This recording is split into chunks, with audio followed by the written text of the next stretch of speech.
Welcome to the closeout report for the Fund 7 Community Governance Oversight, or CGO, proposal. I am Stephen Whittenstall, the proposal's project manager. The proposal was inspired by asking, what are the characteristics of governance that is aiming for decentralization and ownership by a community? As a starting point, the Fund 7 CGO proposal quotes former Catalyst project manager Dawes' Voltaire principles. These include, amongst others, no central entity controlling governance, fair representation of key groups, participants are accountable, adversarial capture is mitigated, governance is transparent and understandable, capable participants are recruited, access to impartial data and analysis, clear rules and policies, and a culture that is legitimate, stable, and lively. We set out to investigate the status of some of these questions, not to be prescriptive, but for one group to provide oversight for a limited period of time. As Voltaire said, to seek the truth, but not to find it. In November 2021, draft proposals were prepared by Dorr and Harris to introduce a second new body called Cardano Governance Oversight and Improvements. This was intended to create a technical council and provide oversight of Catalyst Circle. In the pre-funding phase, I researched possible aspects of governance oversight and delivered after town hall workshops on anti-fragile success criteria and how to nurture a listening culture in Catalyst. In preparation for funding, I also held a series of ideation meetings with Joe Allen. In February 2022, the CGO proposal was voted for and successfully funded. The Fund 7 CGO project started in March and ran into June 2022. 8 core participants met every 2 weeks to examine 4 key areas. These key areas of governance are Catalyst Circle problem sensing, Fund 8 challenge setting, dReps, and Catalyst parameter changes. We also provided updates on our activities at town halls and noted any significant governance changes we had observed. Now I'll hand over to Alison to provide more detail on these key areas. Thank you, Stephen. Between April and June 2022, we held 5 working sessions on circle problem sensing, which were collaboration between CGO members myself, Tevo, and Stephen, along with Nadia, the Catalyst Circle V3 proposal assessor rep. We examined the original problem sensing method or rubric proposed by Governance Alive in 2021, and we sought to clarify the circle problem sensing process. We considered how to communicate problems in an accessible language, and we also examined the extent to which a problem requires community support and how that support should be quantified. Next slide, please. After examining the problem statement rubric defined by Governance Alive, the working group came to a consensus on a list of minimum requirements for effective problem sensing.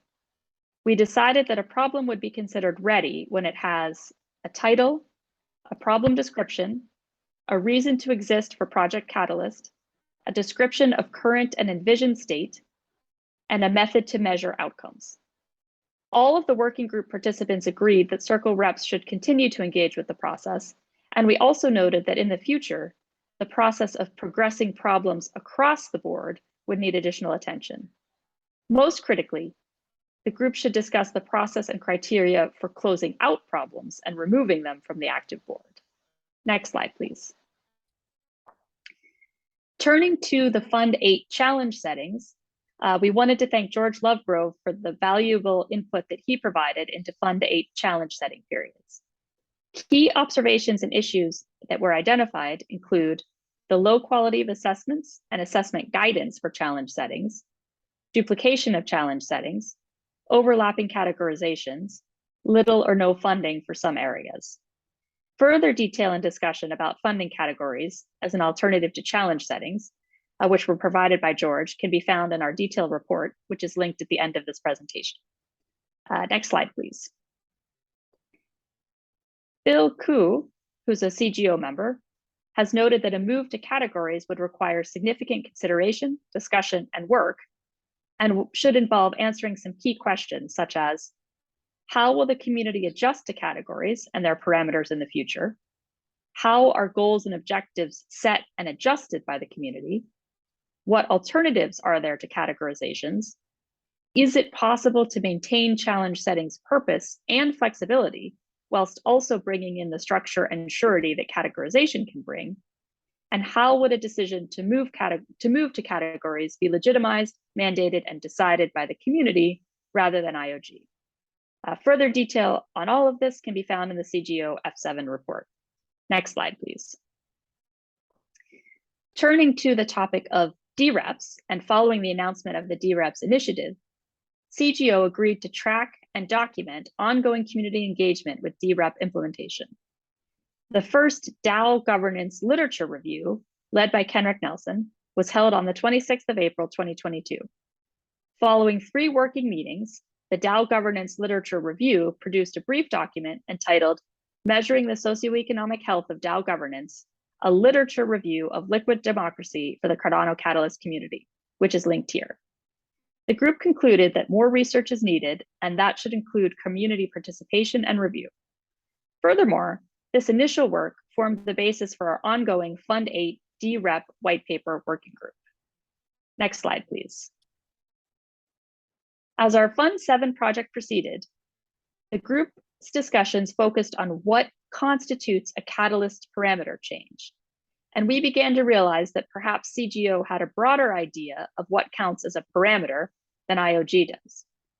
Some of the catalyst parameters we identified during the Fund 7 project were changing the fund from a dollar amount to an ADO amount, introduction, then suspension, and then a reintroduction of the dRep project, the name change from CA-VCA to PA-VPA, change in eligibility to be a VPA, a change in how VPAs are able to appeal their rewards, and several changes to the proposal reporting form. Next slide, please. In a subsequent meeting with IOG, Harris Warren was broadly in agreement with CGO's suggestions, which include that parameter changes should be identified as something the community can have input into. There should ideally be a clear process for participation in deciding parameter changes. A rationale and any research should be shared and explained in advance of any changes being made. A consultation process should be more comprehensive and inclusive than announcing changes at a town hall meeting. IOG ideally should factor in sufficient time for that consultation process, and CGO could assist with documenting what the process is, engaging the community, and sharing information as had been originally envisaged in the parameters pilot.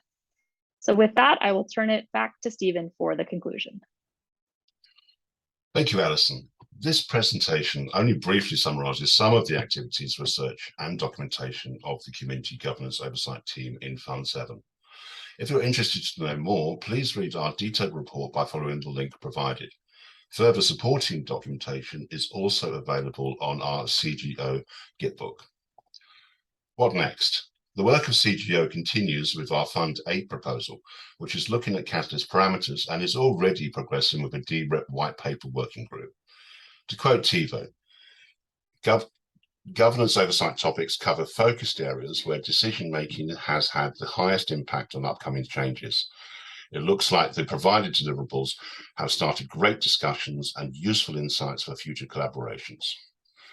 And finally, I'd like to say thank you to Alison Fromm, Andre Diamond, George Lovegrove, Joe Allen, Kenric Nelson, Olivia Corsino, Matthias Sieber, Miroslav Raj, Phil Khoo, Stephen Wittenstuhl, Tivo Sachs, and Vanessa Cardew, and from IOG, Dor Garbash, Daniel Rebar, and Harris Warren.